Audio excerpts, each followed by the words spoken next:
Thank you all for being here this morning. Thank you, Miguel, for the invitation. This has been a fascinating workshop. The original request was to speak for 15 minutes on how our expertise informs our thinking about collapse, disorder, disarray, and all of that, although I suspect the reason I was invited was that Miguel realized that the workshop wasn't depressing enough and needed one case to turn the volume up to 11 for that little boost to push us over the cliff.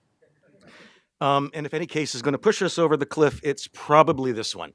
The 872-day blockade of Leningrad, mostly by the German armies, 1941 to 1944. This was a moment in time where the human condition, individually, collectively, socially, was under assault. And this is one of the processes and results of that entire affair. These are mass graves at Piskaryovska Memorial Cemetery. I have lost count of how many of these trenches there are. Most of them say 1942. There are approximately 500,000 people buried here. And that is out of a total of anywhere from 1 to 1.2 million civilians who died, greater than the casualties in the American Civil War over this period. There was starvation, there was violence, there was stress, there was insanity.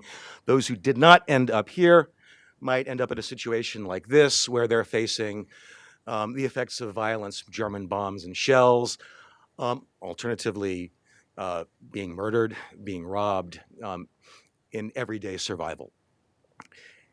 Now, we have one city with a brutal war, no clear end or victory at sight, especially in the first winter of 1941-42.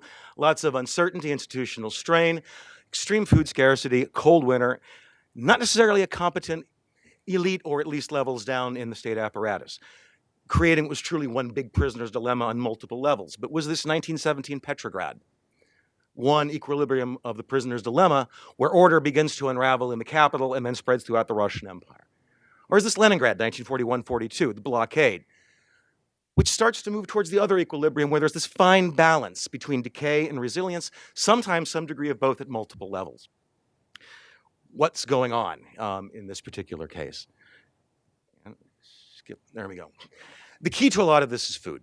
Surprise, surprise. That seems to have been a key throughout yesterday and some of today. The increasing scarcity of food and the hunger that follows shifts these calculations for strategic innovations, for survival, for gain, whatever. That is the cost-benefit calculation between whether one obeys or disobeys to innovate to survive begins to shift. So I can try and steal food and I might get shot. But if I don't steal food, I won't be shot, but I'll probably starve. What the hell? I'll try and steal. At least I might live to survive another day. So these incentives and, in fact, compulsion to innovate beyond the formal rules and the norms of the day just increases, especially once you get into that first winter. By the middle of November, the formal rations are down to 250 grams of bread of low nutritive value. For workers in the military-industrial complex, everyone else is getting 125 grams of bread, if they can find it. That is around a fourth of a loaf today. That's what you're living on. Maybe you can find some chocolate. You're drinking a lot of hot water just so you can keep the hunger pangs at bay for a day. So this is the key to everything. How is it that people survive when you have got a structure that doesn't seem to be working? Now, part of the story is there's a fine balance. It looks as if we're not maybe heading to the kind of dramatic collapse of 1917 Petrograd, but the system is kind of poised on this balance where it could kind of head towards this Mad Maxification, to use a image from yesterday, where you don't have total collapse, but you've got some kind of disorder or at least decay on various social levels. And there's one set of social forces at the higher levels institutionally that seems to be leading in the direction of decay. The first is bureaucratic failure, or in some cases, bureaucratic foobar. There's information and institutional overload and a mismatch of skills and competencies as the state begins to prep up for war. The German invasion, everyone knows it's going to happen, and yet no one's ready for it when it does happen. The Wehrmacht is moving very quickly towards Leningrad, Moscow, and other cities. And you have cadres at the top, those who remain behind, by the way, because some are volunteering for the Red Army. So you've got shortages of personnel who are used to dealing with the Stalinist command economy and propaganda of a peacetime era, where part of the deal is making sure that your factories produce, and if they don't produce, you learn how to paper over differences. That's not going to work when the Germans are breathing down your neck. So the mobilization of resources suddenly shifts, and you have personnel who don't quite have the skills or the competencies to deal with this. And this leads to some fiascos. Now, there are some successes. The evacuation of military equipment and entire factories, not only from Leningrad but other cities behind the Urals, is a minor miracle.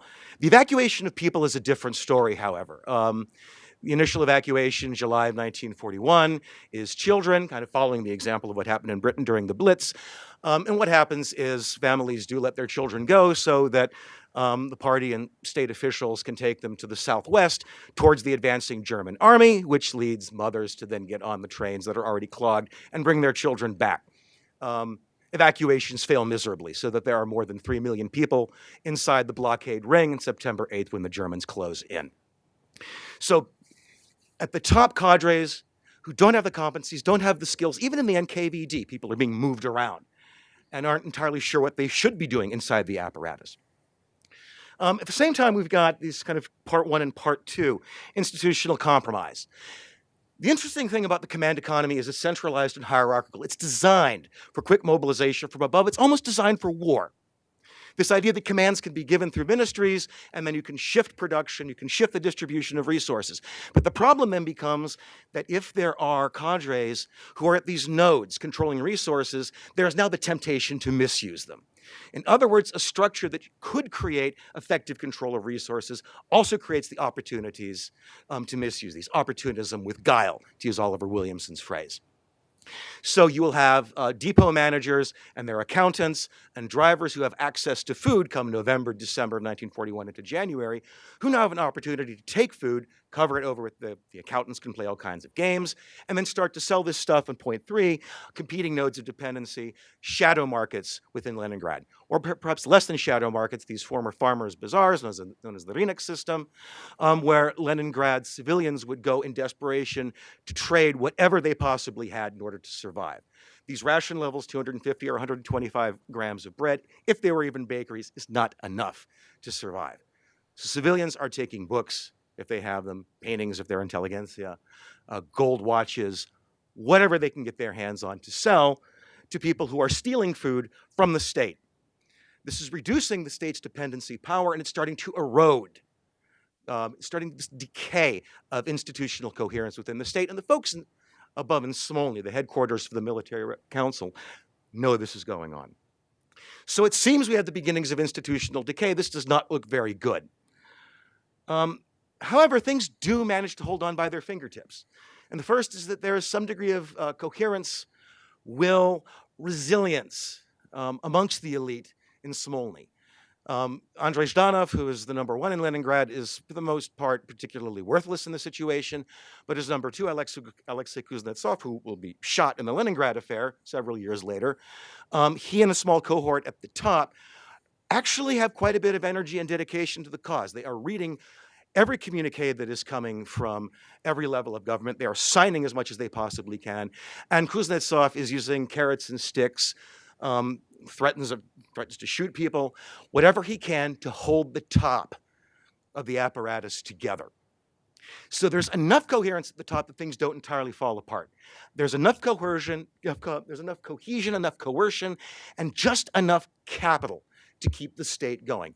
The NKVD, as much as actually NKVD agents are also starving, they manage not to abandon the elite. They still realize for the moment who's buttering their bread. Another side here is this paradox to the shadow markets I talked about before, parasitism.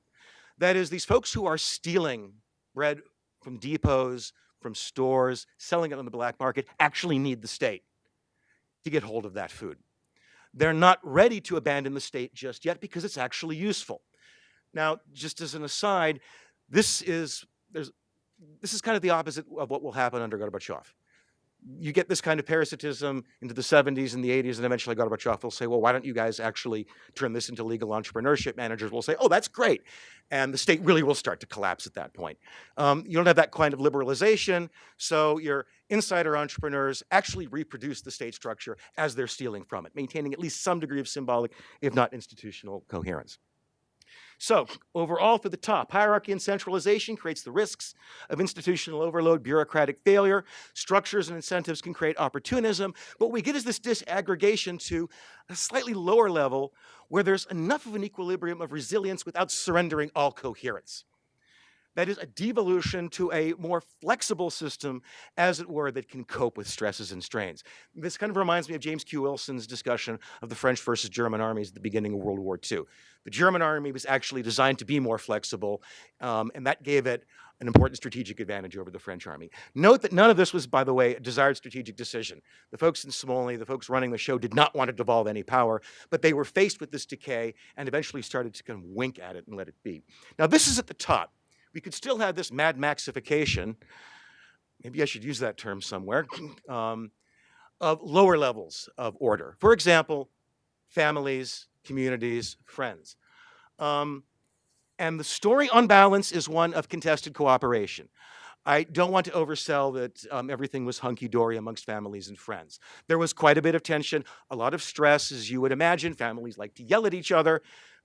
In normal times, if you're starving and you're worried about when the next bomb is going to fall on top of you, this increases that stress even more. You do have minor cases of theft. This is kind of hidden between the lines of diaries, but you might have brothers or sisters kind of stealing little scraps of food from each other. But for the most part, you don't have major opportunism at family levels, which you would expect if you follow Peter Sorokin's work on starvation and norms and the late Sergei Yarov's work on the blockade itself. He has this thesis, there's a degradation of norms. But something ultimately holds together at the bottom level as well. And here are four things that are kind of combining.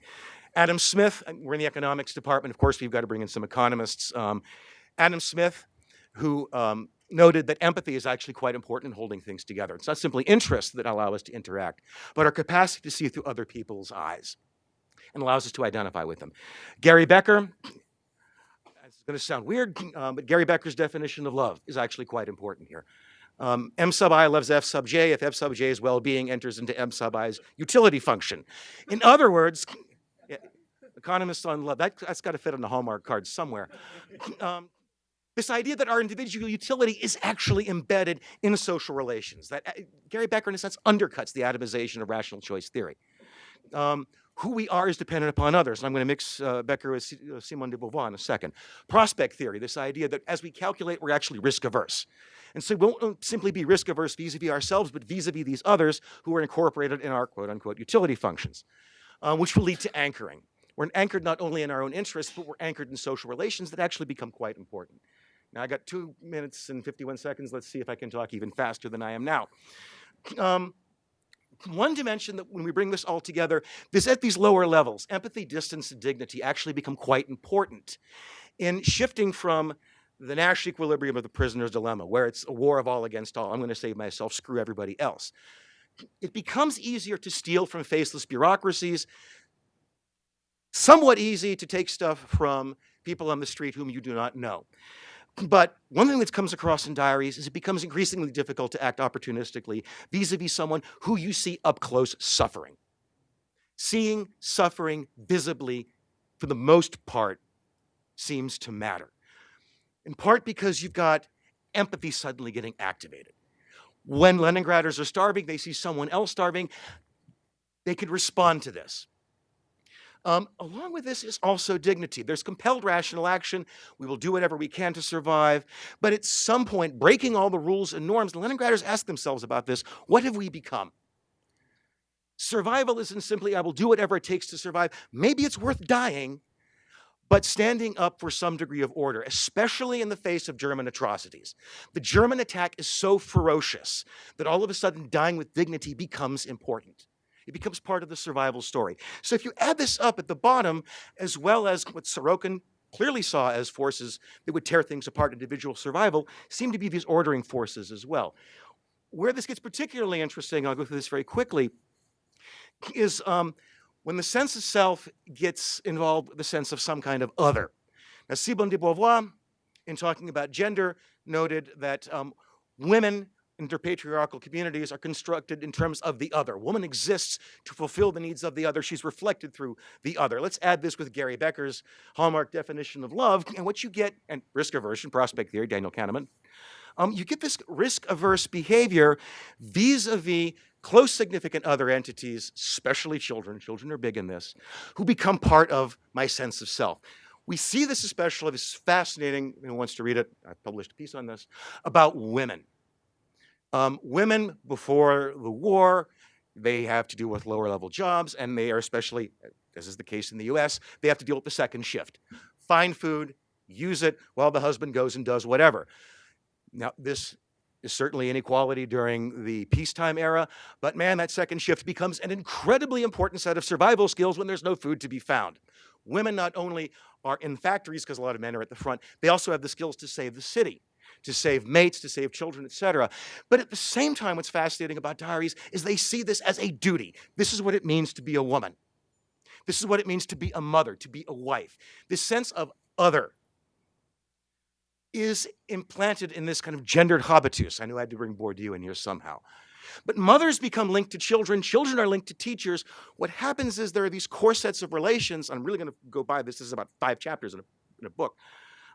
Ends up linking people not only into these close networks, but into wider fields of relations. So there's something about empathy, something about sense of other, and something about dignity that ends up creating these ordering forces below and avoiding the full-blown prisoner's dilemma, Nash equilibrium at the bottom.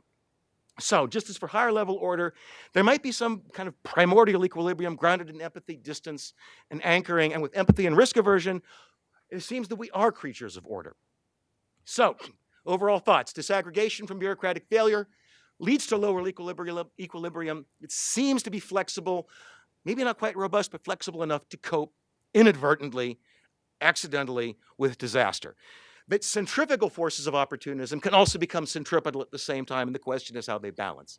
And at the lower levels, distance and empathy, anchoring of ourselves shared by that we share, can create lower level fields that become robust. Complexity to simplicity, maybe this is part of our order. Of course, this is one case.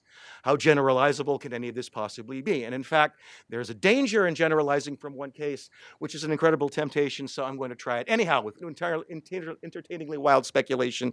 Number one, yesterday morning, Miguel talked about the inverted U-curve. Well, he's got it. I sometimes wonder if we can model this, or at least think of this metaphorically, as an inverted U-curve between degree of threat and innovations that can actually break down order. If we think of the x-axis as increasing threat, objectively but also felt, and the y-axis is this likelihood of innovating, as things start to unravel, we will think we need to innovate for gain, we will be compelled to innovate for survival, but at some point, as we see in the blockade, threat becomes so great that innovations only add to uncertainty. And in fact, we will defend what we know as a matter of resistance, but also as a matter of survival. That is, it might be that what helps order survive is too much risk, is too much of a threat. Thank you very much, and enjoy your lunch.